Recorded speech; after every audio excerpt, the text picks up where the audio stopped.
Brigid, Anzac Day occupies a significant part of my civic duty. I just think it's so important. How does it wash with the younger generation, of which you're included now? I think it's still very important, and anyone who seeks to say that it's not, I think, is very much mistaken. I don't know if you've ever, speaking of the minute silence, I don't know if you've ever been to, the MCG on Anzac Day, but during that minute silence, there's 100,000 people in that stadium and you could hear a pin drop.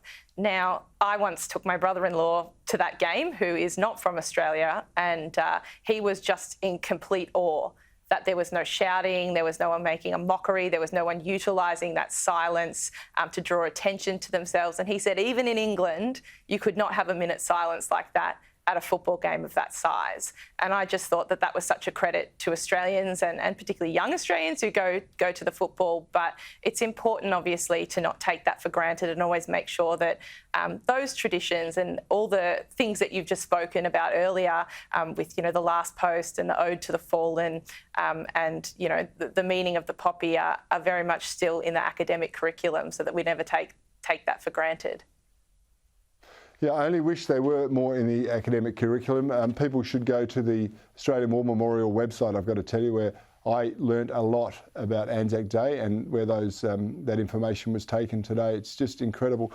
But you're right, Australia does have a reverence for this day because, our nation wasn't forged by war, but our men and women have bravely gone off to war to defend our way of life, our allies, our freedoms, and sadly too many have lost their lives. And I just think if we ever lose sight of that, what people have been prepared to do for us, we lose sight of our direction as a country and our history, our critical history.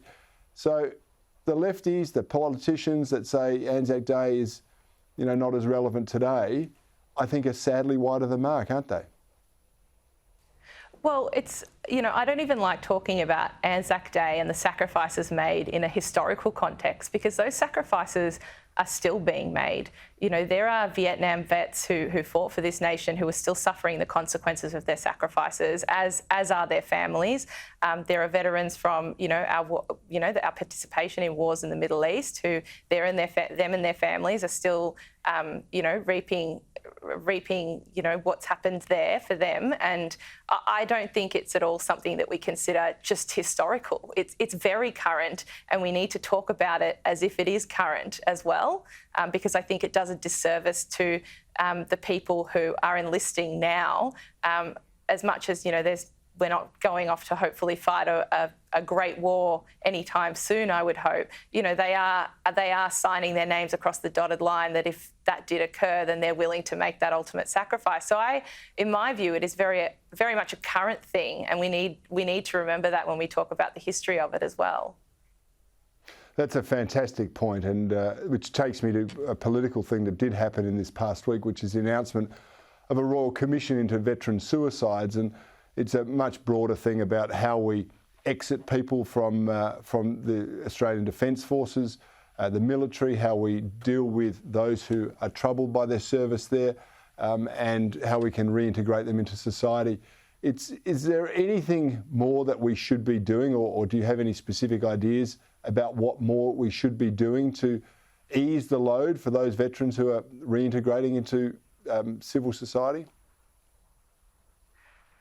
Well, I think, you spoke about it earlier, but it's not taking Anzac Day and discussing Anzac Day, for one, in light of, whether wars are justified or moral. It's honouring the sacrifices that they've made. And I think if we can change the national conversation around that, that would be quite important. But I do think, there's been a good first step with the Royal Commission that's been announced here, in terms of, we've had hundreds of deaths since 2000.